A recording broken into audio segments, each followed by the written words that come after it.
This is Steven, a UK business owner doing over $1.2 million per year, but he's dealing with challenges from a gossip YouTube channel, and their lead flow acquisition model has gotten very expensive. If he doesn't fix this and fast, the business is going to stall and may start falling apart. Offer is business coaching for Fit Pros. Core offers $997. Okay, so all trainers. Yeah, it's like a 10 grand PIF in USD. We obviously take it in GBP as well. Okay. We just keep it straightforward. I'm here. My business partner's in Dubai, so we kind of work across Dubai, UK, US time zones. Okay, so got it. Okay. we cover that. We've got like what I call like an ultra high ticket, which is our like boardroom type program. It's about 23K. Okay. And then we have like a low ticket program, which is around 4K. Okay. It's a 12-month program. Jeez, that's pretty damn good. Yeah. Price. My Lord. Yeah. I mean, the objective of it has always been to, help trainers get to like 10K months, things like that. We scaled it to the highest month we did was about 130 US. Good for you. We did that in August. 130, then it kind of went like 120, and then it's been like 110, 105 ever since. So yeah, we had like that huge month, and then it kind of stabilized down. Do you know why that had the huge month? Is it more ad spend? Like if I look at your ad spend, is it the same across the months? We really just did payment plans. We never really did PIFs. And then we decided, right, okay, we're going to push PIFs a wee bit harder. So it's like someone had 4K, I would take 4K. If somebody only had 3, we would take 3. Okay. Then you guys stopped doing that? We didn't stop doing that. We kept doing that until around December. November, December is a bit of a disaster for us. So we kind of had single points of failure on set around closer. We actually we're working with an agency to build a sales team. We had like a fractional sales manager in. They completely failed to do that. It was like a catastrophic failure. So we actually left them. Sorry, it's not funny. It's just no, I know. It's like fractional sales manager. I'm like, yeah. Like I gotta go. So we actually left them with less sales team members than we joined them with. So I think we've sort of got to like the core root of the problem now, in that we're like, our message is just going to the wrong people. Like we're messaging to like broke coaches basically. And we're getting broke people on calls. So our closer, he was completely booked out, which is why we tried to get a second and grow it. Real quick pause there. So what's happening is, okay, so here's your application, right? You got all your questions. Yeah. Okay, so here's the point of an application. This may seem rudimentary, but follow me. They come to the call. Okay, now if you're a good closer, that's the number one thing. Because if you're a shit closer, what do? Oh, the lead is like, it's always the leads. That's not always true. But what you're looking at is, did this call line up with the application? Okay, so let's say this call does, this call does, this call didn't, this call didn't, this call didn't, and this call didn't. What that means is you guys are booking calls that should never got booked. So you're saying your sales guy is booked out, but you're just booked, like, in your head, I get it as an owner, you're like, hey, the more calls we book, the more chance to close. But the problem with that is then you become inefficient. So if you guys are looking for another closer at 130,000 of revenue, or all that tells me is you guys have no clue how to actually fill the calendar. You're just filling it with garbage. Is that kind of, no, and that's I see this multiple times over, because you're like, you just have to have it in your head. One closer can handle this much revenue. So this is 25K a month commission. This is 40K. If you're getting 40K, you're a beast. Like, you're working a ton of hours, crazy offer, crazy. But usually I would say, like, most closers, 20, 25K a month, they're working pretty good hours. They live a pretty good life. It's pretty posh. Like, you guys are just not there. So that just tells me you're booking calls that shouldn't be booked. A lot of people I talked to, like, I had a girl, she was like, I need sales reps. I'm like, where are you at? She's like, 60 grand a month. I'm like, that makes no sense.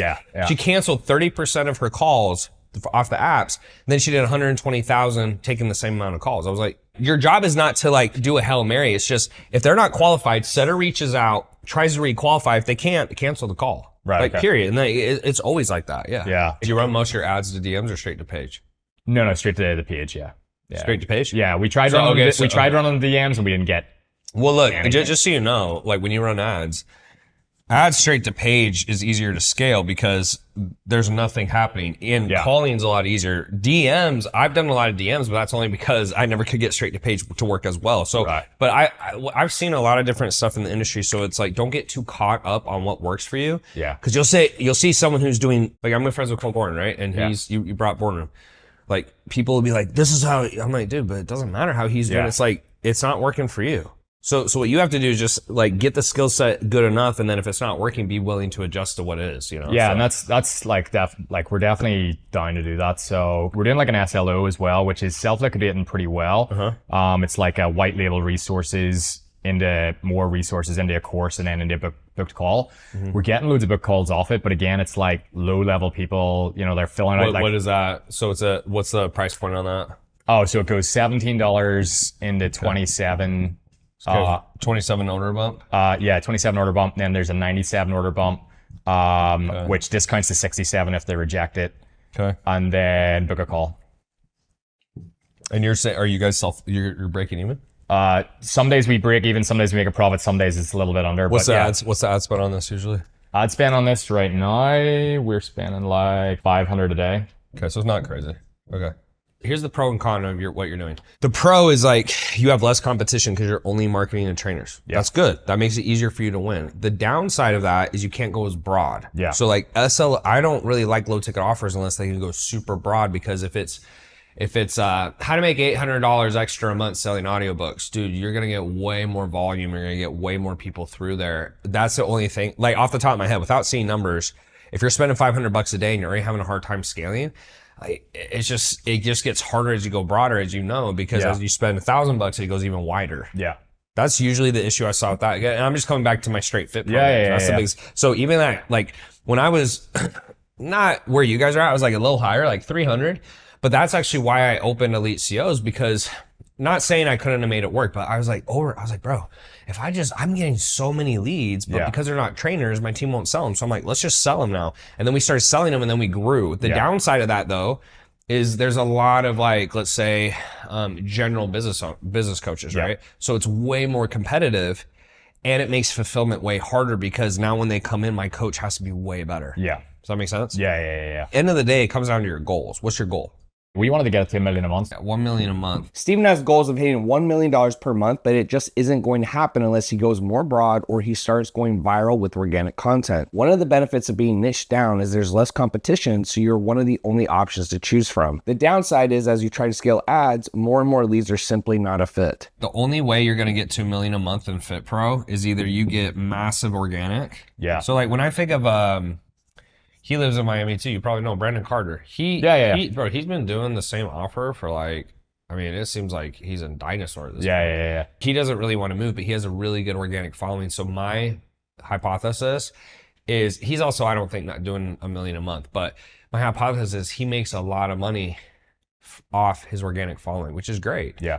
The other thing is like if you guys go to ads, I think even if you get to like around 300, you're going to start running into issues if you haven't already.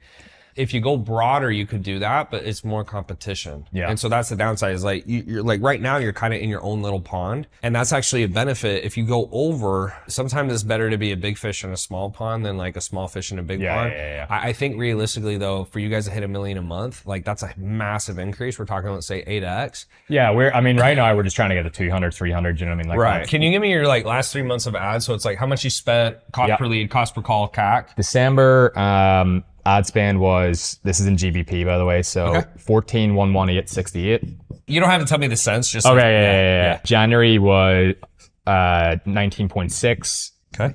February's was 24.2. Okay, and then give me the metrics for each. Okay, so you just start with 1 month and then go through the next one. Yeah, so December, cash collected in December was 13,042. Okay. Total customers we acquired was 7. Divide by 7, you're at about 2016. That's what I got for CAC. Okay, what's your other numbers? In December still? Yeah, do the cost per lead, cost per call, and then CAC. Okay. All right, cost per lead, and how many leads did you have? 38. Okay, and then do you guys push straight to a triage call no matter what? So it's ad, 15-minute call, 60-minute call? Yeah, pretty much. Okay, so I just want to understand that. Click on the ad, I opt in, and then it's book a 15-minute call. Yeah. Is there a video where it has you book a call or no? Yeah, there's a video. Okay. But technically your leads could be lower because they could opt in but not book a call technically, right? Yeah. We could count it in this sense, but technically, because like that for a lead is like super expensive. Yeah, there's probably people I would probably need to dive that into just opt in. But do you guys call those people? We do now, yeah, from January. All right, cool. Before we didn't have like an outbound call center. We've got that now. So Okay. And then there was 49. Way better month. You see that? I mean, obviously, but like we'll go through it. And then what was your customers? Customers. Okay, so yeah, so your CAC though was way up. Okay. Yeah, CAC All was right. huge. Okay, last month. Okay, 150. Okay. Okay, 403. Okay. And then what's your CAC?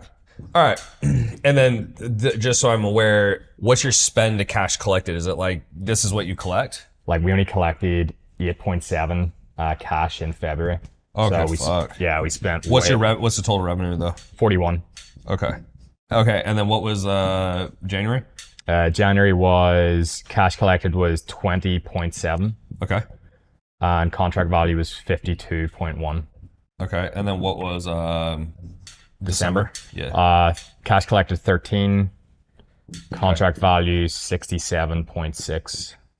Okay. This one right here, so the 67, is this the 10K packages you guys are mostly selling? So I can give you the breakdown of like what they sold. So this is the okay. problem. They're having issues selling the higher tickets. So in February they only closed 2 of the 10Ks. What are they selling if they don't buy the 10? The 4K. The 4? What's the 4? Is it group? Yeah, it's a group coaching program. Yeah. I don't think 10K is that crazy. I mean, for 12 months, that's cheap, dude.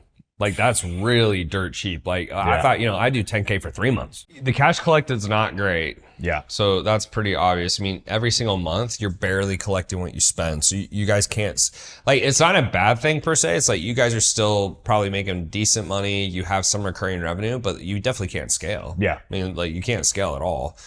This month was fucking horrible. Couple thoughts right off the bat. So your cost per triage call is pretty high, except this month was okay.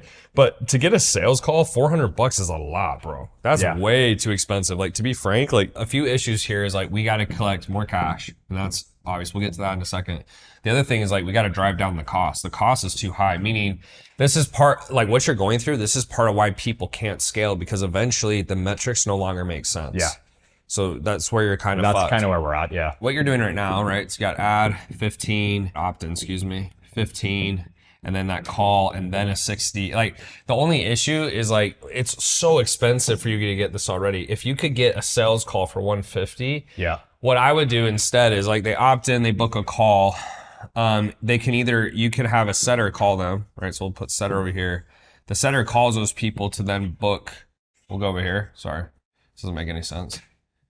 So the setter can call someone and they don't have to watch the VSL, or they can book from there. The benefit, in my opinion, is if they book from the VSL and they're not qualified, the setter can text and call them and just say, hey, saw your application looks pretty good, but we saw this, to try to clarify. Like there's 3 questions we look for. It's like, when can you move forward? We're looking for ASAP. Are you willing to invest financially? And do you need a spouse's permission? If they say those 3 and they're good to go, then the call is good. If they don't, we'll follow up on that. I would try to create less friction because, to be frank, I've never seen this model work at scale. I don't know one person who does it at scale. Everyone I usually talk to starts running into issues. Your numbers here need to be here. Yeah. Like these are way, I mean, look at this, $882. I mean, dude, Jesus Christ. Like for a sales call, that's crazy. And the call I think you're going to have to make is, if I'm you and I have a sales rep, I would be reviewing what's happening on the triage calls and happening on the sales calls. Now, there's one of 2 things. Either one, he's doing a great job, or number 2, he's doing a bad job. Okay, so let's just walk through that. So if he's doing a great job, then you got to figure out a way to bring down the marketing costs, because like you're basically saying, hey, he's doing an excellent job, but we can't find good leads. Yeah. Which like I don't know what you're doing. We could look at the marketing, but you'd have to figure that out. Number 2 is he's doing a bad job, and then you either need to train him and improve him or get someone new. Yeah. So number 1 thing I would try is get rid of the 15-minute. Like if you haven't tried that, I would try the exact same strategy you're doing, but then instead he calls everyone. There's no triage. They can book directly to a sales call. See if your numbers improve, because these numbers are too high. I mean, there's no universe where these numbers work for your price point. And like if they were gonna work, your price point would have to be like 25 grand or some shit. Number 2, what I would do, price drop, and I'll walk you through how to do it. I don't know, you've probably seen some of my trainings, but I'm gonna walk you through it anyways. So usually when I close, okay, so I'll say, hey, the price of the program is 10K. They say, hey, it's too expensive, right? So some of this will be simple to you. Totally get it. Is there anything else besides the price that will stop you from moving forward? So I isolate. They're like, no, it's just the price. Okay, so I get the first tie down. Okay, then I go here. Yeah, that's in the script. Double tie down. Okay, so it's like, cool. So we figure out the price you're in. Yes, great. So then I ask for cash on hand. You probably are familiar with that. Yeah. Okay. So from here, once I know the cash on hand, I think your number's too high. 2,500 is like most people should be able to do it. Yeah. But the problem is right now your CAC is fucking through the roof. Like you're like for you to scale, these numbers are not bad. But if you're trying to scale, let's say to $1 million a month, it's like, well, bro, like if you keep going at this pace, it'll be 30,000 CAC at $1 million. What I would do here is like, I think your minimum should be 1,000, right? As long as they're, because if you divide that by 12, that's actually the lowest you can go. So to me, once I get to here, I'm like, cool, what's your cash on hand situation? Checking credit, you know, you figure that out, right? Checking savings, credit cards, what do you have that you can actually afford to spend? What do you make in a month? What do you spend? Okay, and let's say they say anything below 1,000, the call is basically over. So let's say you're like a $4,000. I'm down to work something out for you. Obviously the 10,000 may not make sense right now because you only have $4,000, but I just want to make sure if I figure something out, you'll move forward today, right? They say that. Usually from there, they'll say, well, what are you going to figure out? I just say, hey, no, don't worry about it. Like I'll make it work, but I just want to make sure you'll move forward. Because if you don't, usually what they say after you lower the price, they go, oh, let me think about it. Yeah. If they have $4,000, okay, and let's say that's all they had, your option is either you could take $4,000 for 12 months, which is not great, but alternatively, you can make 0. And based on your numbers right now, like your guys' numbers are so high, like I don't really think you should be pushing that away because even if they give you $4,000, the way you look at it is the $4,000 right now at least gets you an extra sell that you can put into ads. And then maybe that person doesn't pay in full. So to me, staying in business sometimes too is extending the runway. It's not necessarily like, yeah, that's not great, but it gives you a chance to spend more to get a chance to get a better look. Yeah. Number 3, your closer, in my opinion, if he's able to drop the price that low, they should be closing you 40 to 50%. Because think about it, if you're able to lower the price, like it makes it easier to close. Like I know this for a fact, I've done it. And when you say lower the price, do you mean just take like like kind of what I just did, like 4K off them for the full 12 months, or 4K and then the rest on a payment plan? I mean, it's whatever they can do. So like for example, if the guy says like in your situation, if the guy's like, look, I got $4,000, that's it. Yeah. And like, I don't really make a lot of income. I got 4,000 in savings. I would take $4,000 for the full year because the hard thing, here's the shitty part. You're doing it for a year. So it's a bigger deal than my program where it's for 4 months. Yeah. But if you think about it, like, let's say you're like, okay, cool, I'll make it work. And then you change the program. A lot of people, they get turned off by that. Yeah. So usually you can't change the program. So the way I tell my team, I say, look, here's the minimum for you. I think it's 1,000. Here's the minimum. As long as they can spend above that per month, sling it. Yeah. If they can't, and then you can even give them a total. You're like, 5K total for the year, $1,000 a month. If they can't at least do 5K total or $1,000 a month, skip the deal. Yeah. But to me, that right there will get you more sales. That lowers your CAC and it gives you a better chance. Right now, your numbers are way too high. Yeah. Way too high. Way too high. Do you do retargeting? We do a little bit of retargeting, but not anything crazy. Oh, dude, yeah, you got to do that. Okay, so I'm gonna walk you through retargeting. Yeah, because retargeting makes up a lot of your results. So retargeting is usually 20% of your budget. Yeah. Okay, so let's say we did this month. So if you did 20% of your budget, you're doing $4,000 on retargeting. That's like $100 a day. Yeah. You have 2 different retargetings. You have middle of funnel, which usually is social media engagers, so SME. Yeah. Okay, and then page views, but they're not leads. We do a bit of that now, yeah. Okay, so I do that. Bottom of funnel is leads, but no call. Okay. Okay, so right there, these are the people who, hey, they've taken every action in the funnel, they just haven't booked a call. These are the people who like, they just clicked on the ad and that's it usually. So even if you start doing that, these budgets are super slim, but you got to keep in mind, like your whole running ads is like a funnel. So top of funnel is strangers, right? Yeah. Middle of funnel is, you know, yeah, like, they're aware. Yeah, SME page views. Bottom of funnel are these people who are leads. So the whole point of this is like at each step, they're still getting shown stuff to like try to push them to the next thing. With the frequency, I'm pretty aggressive. I usually like 4 frequency in a week. So it's pretty aggressive. So meaning, if they're at these stages, they'll see an ad to take this next step 4 times in a week. That's pretty aggressive. I want to go above 4 though, because it starts getting out of KPI. But that's pretty aggressive. This right here also is super simple to do. So retargeting. Okay. The other thing is if you run ad to opt-in, it doesn't work. You could try DMs. DMs I know are not ideal. It's more work when you have to message everyone. But that's one of the things that made us successful is because what I would do, our methodology that really helped us scale is ad, DM, VSL, right? Or I guess this was opt-in, excuse me. VSL, call. So what was cool is they could book here, but they could also book here. Yeah. Right. And we were calling them on top of that. So it was a lot of shit, bro. Yeah. Right. Another strategy you guys could try that I've seen work with some success, but it's more of a setup, is you could run an ad to like, let me do an opt-in, to a school group, right? And then they come in the group and they have a curriculum, right? And then the curriculum is like X amount, right? And you guys basically give them the sauce, but there's different places that they can book a call. Yeah. That would be the other thing, because like what would happen is you guys might, I don't know what your lead cost is now. I mean, well, it's insane. I don't know what your opt-in rate is, but let's say you guys could get leads for $5. That's another way you could try to increase flow. Now the downside is what's happening when you do this, lower intent usually. So if they have lower intent, it's like you're getting more volume, but it's like, is that like, is getting more leads with lower intent gonna supersede this? See, I think that's kind of the issue we've got now, because we were getting a lot of leads from the self-liquidating offer, which actually I suppose makes that not as bad, because that 24.2K, a lot of that has pumped back in from sales of the resources as well. Okay. But I would do usually middle of funnel as wide as you can go. So like 180. This one is usually like 30 or less. If it's too expensive, like if your numbers are too expensive, you lower the window, because the closer the window is, the more intent they have. So they're going to take more action. Yeah. Yeah. Actually, a couple of questions. Sure. So see the application form, like what specific, I'm just curious, like what specific questions you would ask for, because I can compare it to my own. Yeah. So out of all the questions, if you ever need to see ours too, you can go to crs@elitesales.com. That's just a quick trick.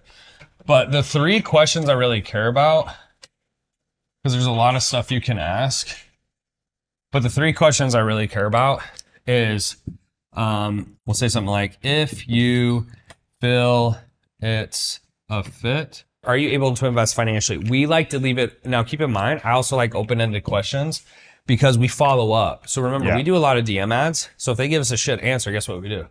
We follow up. Right. Right. So you don't put the, you obviously don't put the cost, you don't do like, can you invest between X and Y or anything like that? No, because dude, like, yeah, I hate when people do that, because you guys put 0 to here, and then they pick the lowest number every time. Yeah. So it's basically a waste. Like all you're trying, because to me, if you sell it at least 1,000, dude, there's no fucking person who shouldn't be able to do at least 1,000 usually. Yeah. So you would have it as a text box rather than like a yes or no? Oh yeah, bro. Okay. Written in, multiple choice is only good for tons of volume. Otherwise, written in is way better. If I say to you, what's your biggest struggle? And I'm like, this, or this, you have to choose. But if I just open end, dude, you give me way more info. Yeah. Way more context. So I'm always a bigger fan of context. Okay. Number 2 is, I'll say, if I always do this to like, if you feel it's a fit, because some people are like, well, what if I don't feel it's a fit? Yeah. If you feel it's a fit, how soon can you get started? Okay. Yeah. Again, I like to have open-ended. Usually you're looking for like as soon as possible, because if they're like, well, I can't start for 3 months, like, can come back in 3 months, dude. Yeah. But again, you follow up. Like, don't just cancel these calls. Follow up. So that's a big thing my team's good at. Every single application we get zaps into Slack, and they'll follow up, bro. Right. Every single one. Okay, number 3. Do you need a spouse's permission to make a decision? That's the biggest one. Okay, to make a decision. Now, if you ever want to influence the answer, here's a hack. Just put it in parentheses. So let's say on this one, you want to influence their decision, right? Because if they're like, no, you'll go, if you do, please book a time like they can be present. In parentheses, because like you want it to be written out, but you're trying to influence their decision. So like same thing here. You can say, if you feel it's a fit, are you able to invest financially? If you're not, like, I wouldn't change the question. I would just put like, if you're getting a lot of broke people, I put, if you're not, please book a time when you can, right? Because you're influencing their decision. Like, this is the right answer, but you can write it in. And I like write in better than multiple choice, because multiple choice doesn't tell you very much. Yeah. What would be your like workflows off the back of this? So like they book a call, do you have like a certain way that emails, texts, things like that go out to them? Well, yeah, I mean, like once they come in, we have a like a 14-day email sequence. Okay. We'll usually do 3 texts in between there, pushing them to a call, and then after that, the next 2 weeks is like a downsell, and then after that, next 2 weeks is a downsell, and then we just put them in our long-term nurture. Right. Okay. Yeah. Cool. All right. Yeah, I think we're doing that anyway, so that's probably already covered. Yeah, as long as you guys, like, as soon as a lead comes in, call, text, email, you're doing all that stuff. Retargeting ads, usually you should have some group or like school group, like long-term nurture. When you're doing that, dude, it's like, that's pretty much all you can do. There's not much more you can do after that. Yeah, I think, I think we need to maybe change our marketing message a wee bit as well. I would just make it a little bit, with all this. make it a little bit more professional, but like, just think about higher level owner, like what are the issues they have and talk about those. Yeah. Instead of, hey, like, how would you like to be in a pool? Because I totally understand that, and there's gonna be more beginners. But if that's the issue you guys are having, you're gonna get beginners either way. Yeah. Even if you up the ad, you're still gonna get beginners. Yeah. That's the funny part.